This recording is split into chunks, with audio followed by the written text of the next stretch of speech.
Unser glorreicher MSV Duisburg gibt sich mal wieder die Klinke in die Hand. Wir machen heute die Spiele gegen SSV Ulm, dann gegen Halle, dann Jahn Regensburg und zum Schluss machen wir nochmal ein Live-Spiel und zwar gegen Sandhausen. Ich habe schon gedacht, spontan überlegt, ob wir vielleicht noch ein 5. Spiel heute mit reinnehmen. Gegen Erzgebirge Aue wäre das gewesen, aber das machen wir dann im nächsten Part. Jetzt hoffe ich, dass die Simulationsspiele hier erfolgreicher laufen als im letzten Part. Da haben wir ja gegen Viktoria Köln und gegen Münster, glaube ich, zu Hause verloren. Jeweils mit 1:0, haben dann aber nochmal die letzten beiden Spiele gewonnen, gegen 1860 und gegen die zweite Mannschaft von Freiburg. Wir brauchen noch ein paar Punkte, damit der Aufstieg dann auch wirklich bald unter Dach und Fach steht. 3 Veränderungen musste ich vornehmen. Ginczek unter anderem, wie gesagt, der hat maximal Luft für vielleicht 60 Minuten. Und das auch nicht alle 2-3 Tage, Achtung. Die Ulmer kommen, also wir kriegen hier nichts geschenkt. Wir müssen uns das hier nach wie vor alles hart erarbeiten. Aber es dauert nicht mal lange. Mit 10, 11 Punkten Vorsprung in der Tasche und die Hoffnung, dass die Konkurrenz auch nicht alles gewinnt, werden wir dann bald als Aufsteiger hoffentlich feststehen. Und können somit hinter die Karriere einen grünen Haken machen. Und dann halt bald reinstarten, weil der neue Verein für IAFC 25, der steht schon fest. Also jetzt hier Stand der Aufnahme noch nicht, aber Stand des Release dieses Videos müsste der Verein schon feststehen. Votingende war ja am 13. September und von daher müsste jetzt schon alles ausgezählt sein. Apropos ausgezählt. Der Mann mit seinem ersten Einsatz wahrscheinlich in der Saison, Alexander Esswein. Also ein Spiel, ein Tor. Wenn er mit der Statistik aus der Saison geht, das ist ein Schnitt von genau 1, dann hat er eine super Saison gespielt. Den Schnitt, den haben dann wahrscheinlich nicht viele. Oh Gott, wir haben 8 Schüsse. Sind ja haushoch überlegen. Machen aber bislang noch leider kein zweites Tor, aber ich hoffe, das fällt jetzt in Halbzeit 2. Das wäre sehr wichtig hier, gerade zum Auftakt. Aber Achtung, Ulm kommt. Aber wir haben Malagon, der macht das schon. Und dann schon mal vorausblickend auf den nächsten Part. Da könnte ich sogar mir vorstellen, dass ich 2 Spiele live spiele. Achtung, jetzt nehmen wir erstmal das 2:0 mit. Schade. Wäre wieder Esswein gewesen. Und zwar spielen wir da gegen Dresden oder Ingolstadt. Oder ist da nicht Erzgebirge Aue mit dabei? Müssen wir gleich nochmal gucken. Aber irgendwo habe ich mir gedacht, da kann ich auch 2 Live-Spiele zeigen.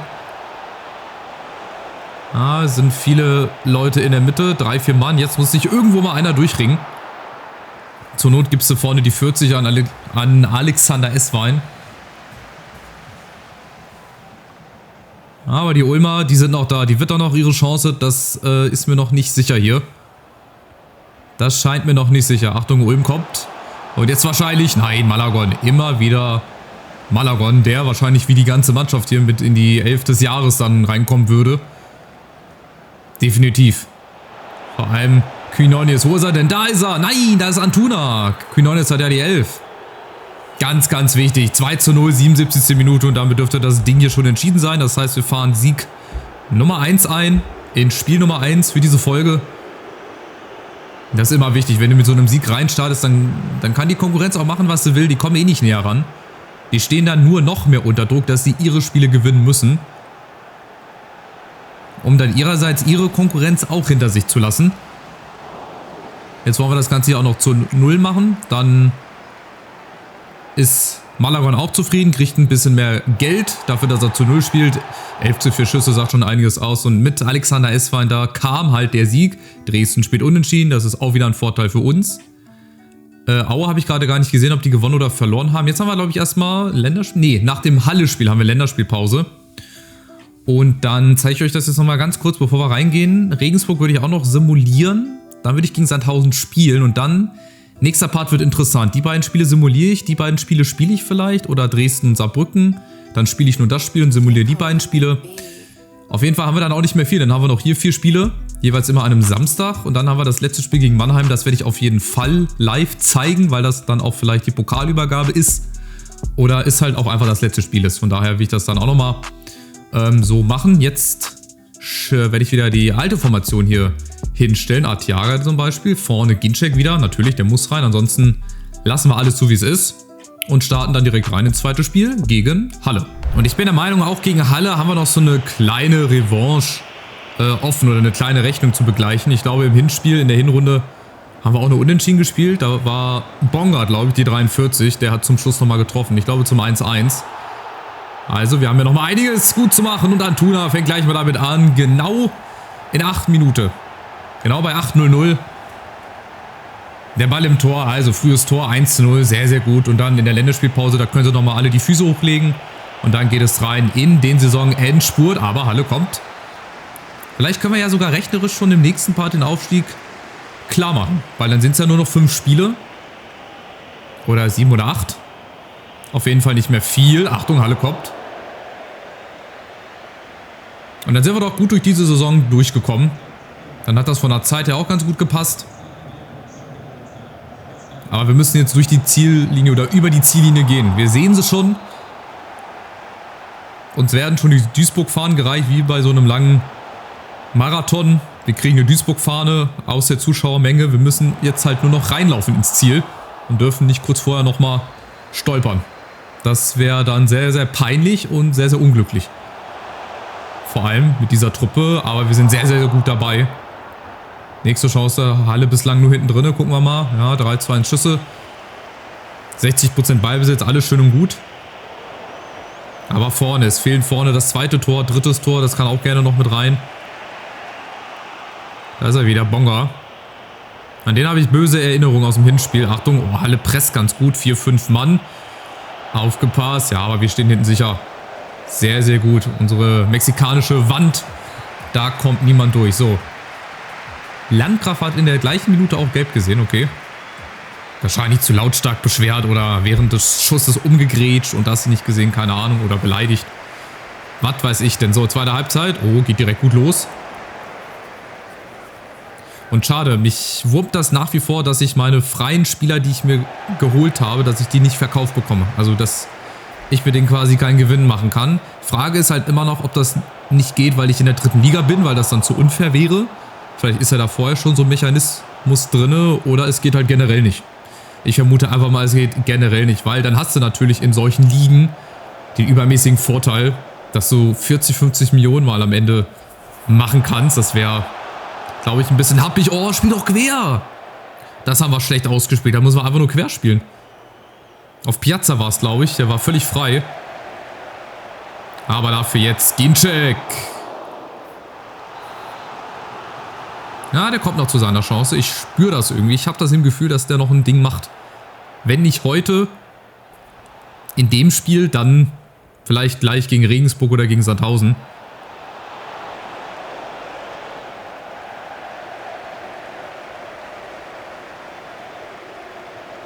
Ja, also wir lassen sie jetzt gut laufen. Sieht sehr, sehr gut aus. Viele Leute auch vorne drin. Sehr, sehr schön. So wollte ich das ja auch haben. Viele Leute nach vorne. Guck mal, wo wir stehen. Wir stehen in der Mitte der gegnerischen Hälfte. Das ist schon sehr, sehr hohes Pressing. Birgt natürlich auch die Gefahr, wenn du gegen stärkere Teams spielst, dass du mal ausgekontert wirst. Aber in Liga 3, da brauche ich, glaube ich, gar keine Angst haben, dass ich überhaupt hier ausgekontert werde. Aber Achtung, 90. Minute, nicht wieder Bonga. Bitte nicht wieder Bonga. 1:0 hat gereicht. Perfekt, zweiter Sieg im zweiten Spiel. Sehr, sehr schön. Auch wieder zu 0. Jetzt ist Regensburg der nächste Gegner. Jetzt haben wir erstmal Länderspielpause. Hatten wir nicht Länderspielpause? Anscheinend nicht, weil wir jetzt wieder Sonntag spielen. Von daher habe ich gedacht, dass wir eine Länderspielpause hätten. Aber dem ist nicht so. Wie sieht es hier aus bei der Konkurrenz? Wir haben ein Spiel weniger, 12 Punkte Vorsprung. Also es sieht ganz, ganz stark nach Aufstieg aus. Ist nur noch eine Frage der Zeit. Gehen wir direkt rein ins nächste Spiel gegen Regensburg. Die spielen in einem klassischen 4-2-3-1, würde ich sagen. Oder 4-4-1-1 könnte das auch sein. Naja. Ist ja auch egal. Volle Truppe, volle Garde. Starten wir rein ins nächste Spiel. Und vielleicht schießen wir nochmal 1, 2 Tore mehr. Ich meine, 1:0 ist ja auch okay. Sieg ist Sieg. Aber so ein paar mehr Tore wäre doch auch nicht schlecht. So, Ginczek, der hat noch nicht getroffen. Vielleicht hebt er sich auch das auf gleich für das Live-Spiel gegen Sandhausen. Vielleicht wird er dann da nochmal 1, 2 Tore knipsen. Ja, oder Quinonius macht nochmal ein Tor. Der hat zum Beispiel auch noch nicht getroffen. Aber jetzt gucken wir erstmal, was Regensburg macht. Die sind natürlich auch keine Thekentruppe. Und die gehen hier in Führung durch Fied. Oder Fied. Ich glaube, der ist Fied. Der 10er. In der 10. Minute mit dem 1:0. So. Gegentor, Rückstand. Die Niederlagenserie haben wir ja schon durchbrochen, letzten Part. 2 Niederlagen in Folge. Wie gesagt, die Duisburger Journalisten haben sich schon die Hände gerieben. Haben sich alle 10 Finger geleckt nach der Headline. Wer schreibt die beste Headline?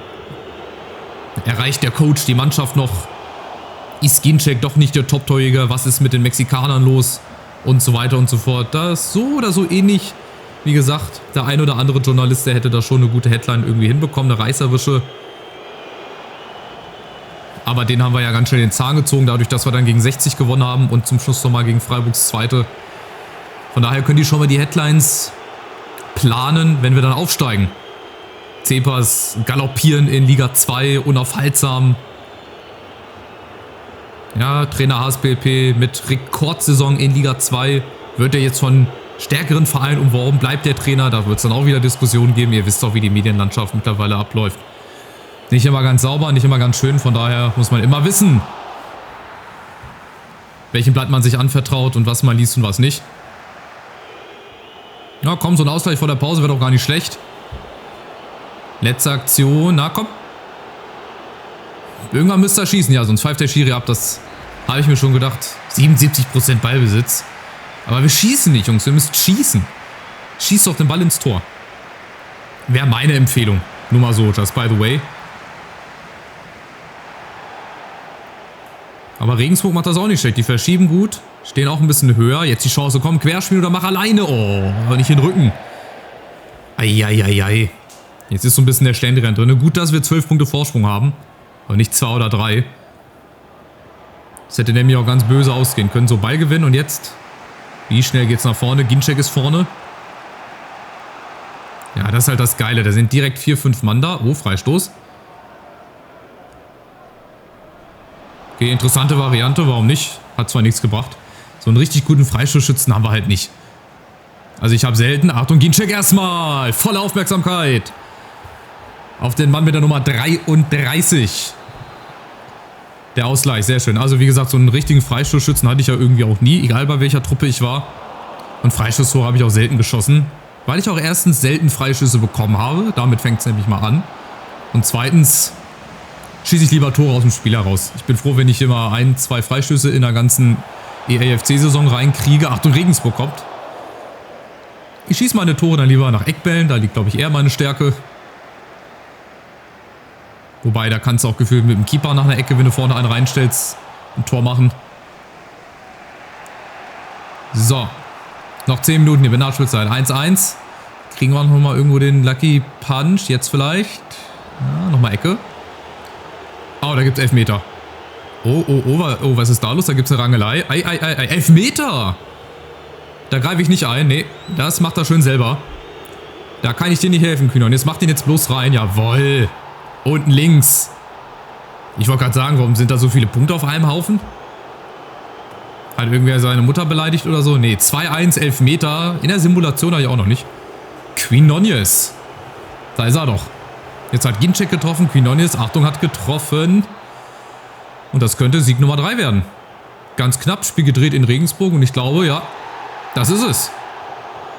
Der Elfmeter von Quinones bringt uns hier zum 3. Sieg. Im 3. Spiel, perfekt.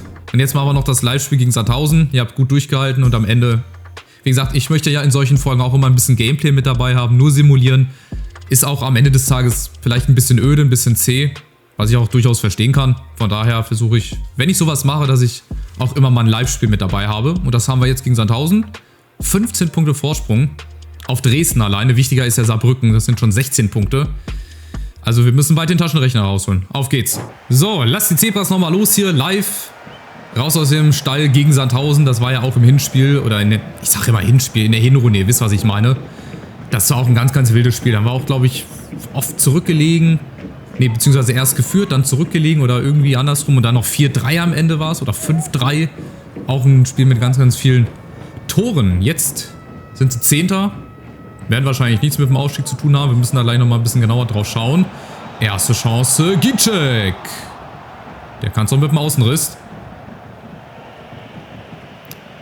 Also es ist nach wie vor eine sehr, sehr interessante Truppe, die natürlich dann in Liga 2 dementsprechend verändert werden müsste. Also da könnte ich da nicht mehr mit Diekmeyer oder auch mit Fröde spielen. Ginczek müsste ich dann auch irgendwann mal den Nagel geben, dass er seine Schuhe daran hängt. Und mit den freien Spielern, das würde halt auch irgendwann interessant werden. Wenn die dann nämlich mal alle weg sind, für Lau, dann wird es wahrscheinlich auch wieder nach unten gehen mit Duisburg. Aber wir genießen jetzt hier noch die letzten Spiele, wo wir die Truppe hier zusammen haben. Und was mir aufgefallen ist, wir waren gar nicht im DFB-Pokal. Oder waren wir und sind da ausgeschieden? Nee, ne? Wir haben gar nicht im DFB-Pokal mitgespielt. Da können die alle froh sein, dass wir nicht mitgespielt haben. Antuna und wieder Majewski. Aber es war abseits, okay. Nee, Königsmann ist im Tor. Oha. Königsmann. Aber auch im DFB-Pokal würden wir dann bald Schrecken verbreiten. Dann kommt wahrscheinlich irgendwann die Champions League. Ey, überlegt mal, Duisburg in der Champions League. Aber warum nicht? Vom Tellerwäscher zum Millionär. Heißt also von Liga 3 Heimspiele gegen Sandhausen. Kalte, verregnete Abendspiele dann in Lübeck oder in Münster. Und dann hin bis zu ausverkauftes Haus im Santiago Bernabéu. Oder im Old Trafford, wenn dann United mal wieder in der Champions League spielt. Das könnte durchaus alles möglich sein. So. Ginczek. Nächste Chance Antuna. Oh, wieder faul, aber da war, glaube ich, der Ball dabei diesmal. Ja, die waren auch in der Hinrunde sehr, sehr aggressiv, aber wir auch. Antuna, genau das ist es! Und das ist halt das kann ich immer nur nochmal wiederholen, was besonders in Liga 3 ganz gut funktioniert. Vorne einfach draufgehen, ins Pressing rein. Weil die Verteidiger, die brauchen immer ein bisschen länger. Hier, ihr seht das, weiß gar nicht, was er machen soll. Zack, dann erst geblockt, aber Antuna, der ist klein und wendig. Der hat sich auch früher auf den mexikanischen Straßen durchgesetzt, in den Fußballkäfigen von Mexico City und Guadalajara und wie sie nicht alle heißen.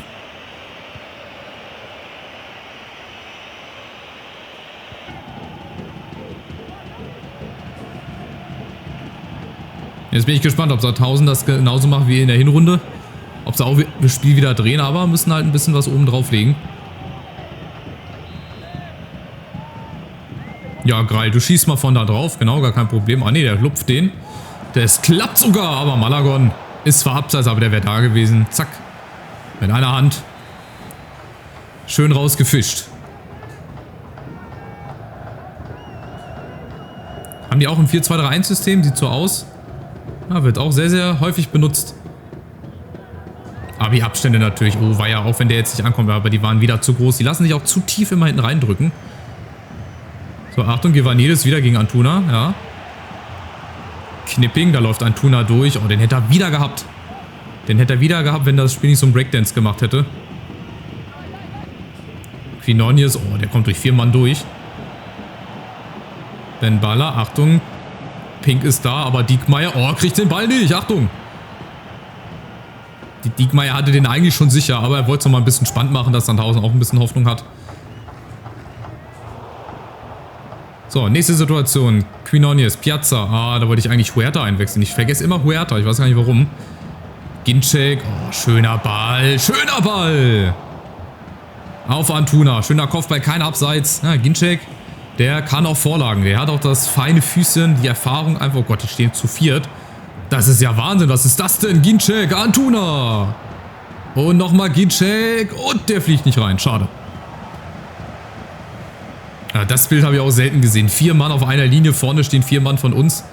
Das klappt halt auch nur in Liga 3. Das ist halt auch auf der anderen Seite das Geile, dass du halt auch so mal solche Bälle auch mal spielen darfst und auch kannst. Aber Achtung, Sandhausen kommt und Diekmeyer, oh, der sollte zum Keeper zurück. Der sollte zum Keeper zurück. Malagon, Achtung. Jetzt haben wir ein bisschen Harakiri hinten. Ben Balla, zack, Fröde dazwischen. Und Ginczek, ja gut, Ginczek, der wird nicht nach vorne sprinten. Der ist leider hier kein Blitzsprinter, aber er kann auch unter Druck setzen. Mal gucken gegen Ben Balla, natürlich aus der Drehung. Ohne vorher einmal hinzugucken. Er weiß einfach, wo seine Mitspieler stehen, das ist Wahnsinn. So, mal ein bisschen Ruhe hier reinbringen. Sandhausen hat ein bisschen aufgemuckt, jetzt dürfen sie wieder gerne ein bisschen hinterherlaufen. So, Flankenwechsel, klappt das? Ja, Diekmeyer, natürlich klappt das. Und jetzt Diekmeyer mal mit nach vorne. Und dann diese einfachen Fehlpässe. Da musst du halt auch vor jedem Pass hoffen, dass er ankommt. Das ist nicht selbstverständlich, dass hier ein Pass über 10 Meter ankommt, aber Diekmeyer, der läuft wieder alles zu hier mit seiner Erfahrung. Das ist Weltklasse, was der hier macht. Nur leider hat er das Problem, dass er jetzt bei Duisburg spielt. Wenn er bei einem größeren Verein spielen würde, der wäre längst schon für die Nationalmannschaft nominiert. Jetzt schauen wir mal, was Quinones nochmal raushauen kann. Ja, schade. So ein Tor fehlt mir auch nochmal. So aus 30, 40 Metern einfach mal einen rausrotzen. Und dann über den Keeper drüber oder keine Ahnung. Ich glaube, das ist auch nur hier in Liga 3 möglich. So, mal gucken, ob es bei dem einen Tor bleibt von Antuna oder ob wir doch nochmal 1, 2 Tore oben drauflegen. Ich habe schon das Gefühl, dass da noch ein bisschen was nach vorne geht. Aber das ist halt auch, egal in welcher Liga du spielst, es ist ziemlich geil, dass die KI wirklich in den Zweikämpfen eine Physis von 99 hat oder Kraft von 99 oder Zweikampfführung von 99, 5 von 5 Sternen, sucht euch was aus. Und das ist halt sehr witzig, das ist von Liga zu Liga ist das halt gleich. Es ist egal, ob du in der irischen Liga spielst oder Bundesliga oder ob du irgendwo einen Champions League Verein spielst, das ist egal. Du kommst dagegen nicht an, wenn die KI das nicht möchte. So, Achtung. Sandhausen kommt über Elich. Ja, und Angulo. Dem machst du auch nichts vor. So, Innenverteidiger mal mit nach vorne. Warum nicht? Piazza im richtigen Moment geschickt. So, Ginczek jetzt. Fehlt in der Mitte. Wo ist er? Da ist er. Oh, schlechte Flanke. Schlechte Flanke leider, aber Piazza ist schon wieder da. Zack, holt den Ball. Gibt zwar keinen Anwurf für uns, aber bringt auch wieder ein bisschen Zeit.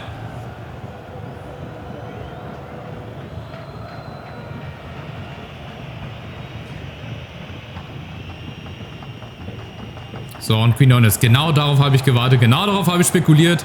Ähnlich wie beim ersten Tor. Ginczek. Oh, zu zentral. Da hätte ich auch noch ein paar Meter gehen können. Aber guck mal, Ginczek, der holt den sich wieder. Ginczek zum zweiten. Ja, die spielen mit dem Feuer dahin. Also lange geht das nicht mehr gut. Dann wird sie zum zweiten Mal klingeln. Und auch gerne auf dieselbe Art und Weise. Guck mal, Ballverlust. Wissen natürlich. Ach, das ist auch wieder ein Beispiel. Also ich muss in EA FC 25 auch mal so ein Video machen. So offensichtliche Dinge, woran du siehst, dass dieses Spiel einfach schon vorher simuliert ist. Oder beziehungsweise Skript nochmal ein bisschen mehr aufdecken oder das Momentum. Irgendwie sowas in der Art. Das ist ja eigentlich so, es gibt ja viele Szenen, die offensichtlich passieren, weil es halt Momentum gibt. Oh Gott, da haben wir wieder viel zu viel Platz.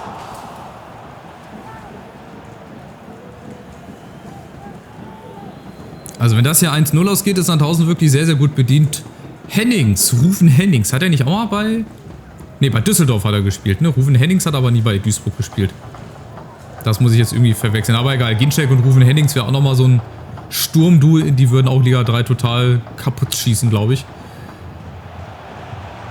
So, Diekmeyer, wer ist da? Oh, abgefälschte Flanke, Piazza, aber Königsmann.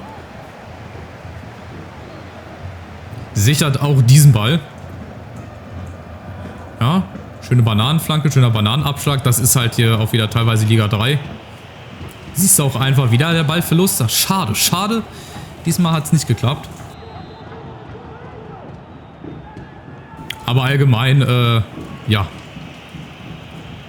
funktionieren diese Pressings einfach richtig, richtig gut. Mal gucken jetzt, nächste Chance. Oh, die haben so einen Suff, ey, wirklich. Das gibt es nicht.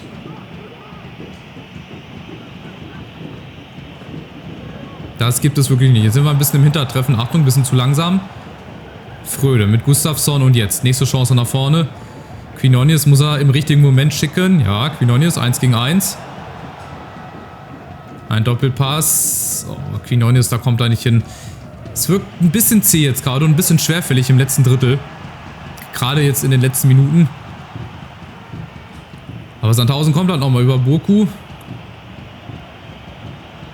Die können halt auch mit einer Chance hier zum Ausgleich kommen. Ja, natürlich. Überall gehen sie durch. Und dann kriege ich das natürlich nicht gut geklärt, aber Malagon. Ja, damit er auch mal ein bisschen was zu tun hat. Aber ihr habt gerade auch wieder gesehen, wenn die dich auf dem Bierdeckel austanzen wollen an der Grundlinie, dann machen die das auch. Das ist dann auch egal, ob da Sandhausen ist, ob das Duisburg ist, ob das was weiß ich wer ist. Das funktioniert dann immer. So, nächste Chance. Antuna. Kann er sich da durchsetzen? Nee, aber Ginczek. Natürlich. Oh, Quinones nimmt Ginczek den Ball vom Fuß. Was ist das denn? Jetzt stehen die sich auch noch gegenseitig im Weg. Also Leute, ihr könnt froh sein, dass wir echt schon 12 Punkte Vorsprung haben.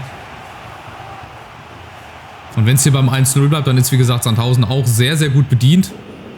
Das hätte nämlich auch locker schon 2 oder 3-0 stehen können. Muss ich glatt mal aufstoßen. Weil mir das so nahe kommt. Wahrscheinlich. So, aufgepasst. Ben Balla. Oh ne, jetzt, pass auf, jetzt klingelt's. Jetzt klingelt's! Aber nicht, wenn Malagon hinten drin steht. Ich habe eigentlich mit dem Ball nach oben gerechnet.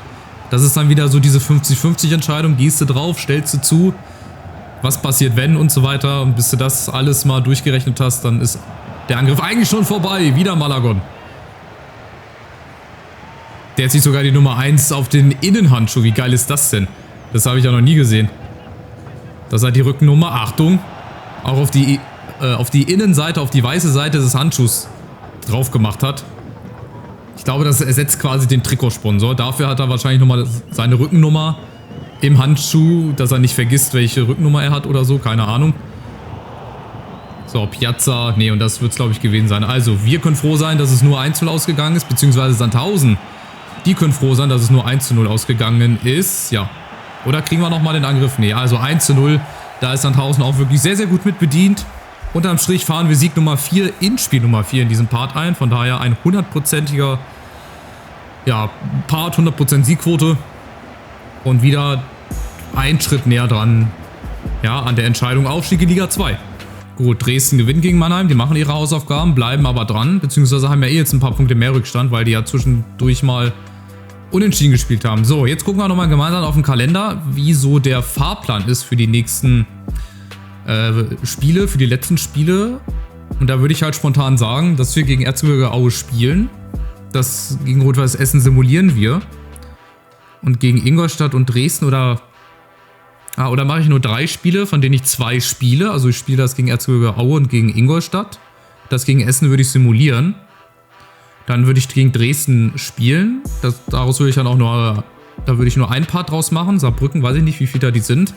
Dann könnte man eventuell dann auch nochmal einen einzelnen Part machen. Dann würde ich diese 4 Spiele simulieren, ne, die 3 simulieren und vielleicht die letzten beiden nochmal spielen. Das wäre jetzt so die spontane Idee, die ich hätte. Wo steht denn Saarbrücken? Die stehen, glaube ich, auch oben. Ja gut, wie gesagt, einfach von der Tabellenkonstellation her würde ich auch gegen Saarbrücken spielen wollen. Dann mache ich im nächsten Part nur 3 Spiele. Davon 2 live. Das gegen Essen, das zwischendurch, das können wir simulieren. Und dann haben wir jetzt 15 Punkte. Wir müssen auf Platz 3 gucken. Wir haben jetzt 19 Punkte Vorsprung. Das sind 6 Spiele. Heißt quasi, wir können am 32. Spieltag dann schon den Aufstieg rechnerisch klar machen, wenn die Konkurrenz bis dahin nicht vorher schon irgendwie nochmal Punkte liegen lässt. Also vielleicht ist das Spiel gegen Dresden sogar dann das entscheidende Spiel zum rechnerischen Aufstieg. Naja, wir werden sehen. Schaut auf jeden Fall weiterhin nochmal vorbei. Lasst einen Daumen nach oben da. Ein kostenloses Abo schon mal für IAFC 25. Verein sollte ja jetzt feststehen. Und dann geht er halt bald wieder los. Bis wahrscheinlich Dezember zum Team of the Year. Und dann geht es wieder von vorne los. Ein ewiger Teufelskreis hier. Also macht's gut. Bis zum nächsten Part. Ciao, ciao.